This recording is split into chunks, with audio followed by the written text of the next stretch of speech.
Welkom bij het Go Short International Short Film Festival. We praten vandaag met Max Hattler, die volop aanwezig is geweest op het festival. Zo is hij jurylid geweest bij de Europese competitie van de awards. En heeft hij op zaterdagavond een audiovisual performance gegeven. Max, can you tell me what it was like to have the performance last night? Well, it was okay, I think. Yeah. Why was it okay?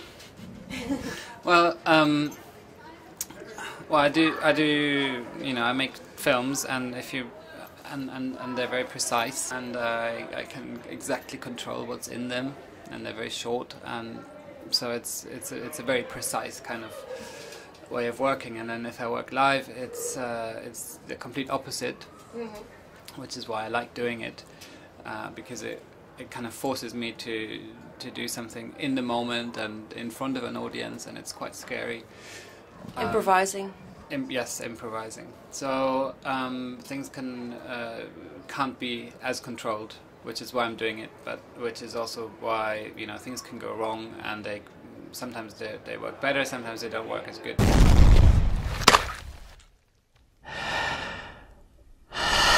What is your take on people who are saying that people should actually specialize in just one thing? Because you do everything, really. Well, yes and no. I sort of have a background in music, but I don't make music. I make films, but they're not narrative.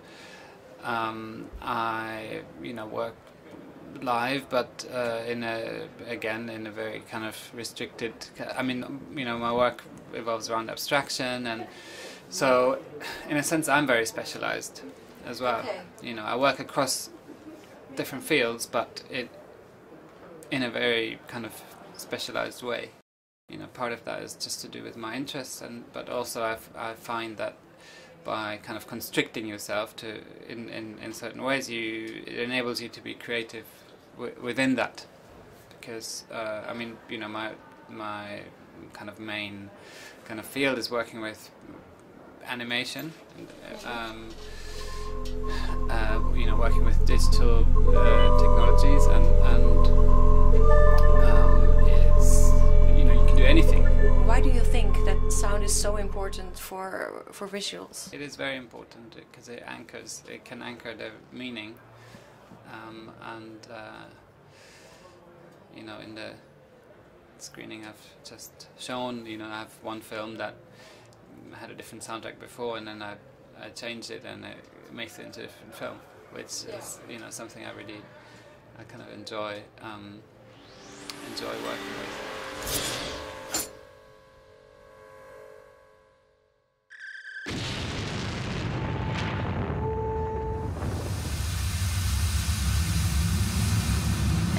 So fascinated with kaleidoscopes?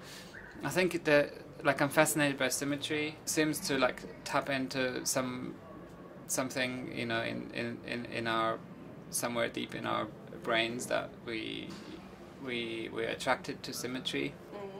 So you can kind of use it as almost like a narrative device to bring a message across. You put political ideas in your films, criticism, and your work is abstract. How do you get your message across? How does it work? Well, I have this theory that in a world that's kind of oversaturated by the same repetitive kind of media images, that if you use different kinds of images, actually there's potential there for it being a stronger way of telling your story. So rather than, you know, showing dead people, which is in you've seen millions of dead people in Hollywood films, even if we're numb to that. You might never have seen an actual dead person, but as an image, it's so pervasive that it has become meaningless.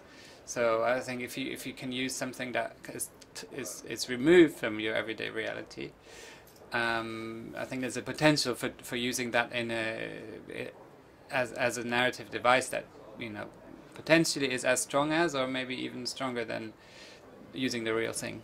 I think that's kind of where my interest is. Okay, I understand. Well, thank you very much for this interview, and have a good rest after this big festival. I will. Thank you. Thanks. Bye.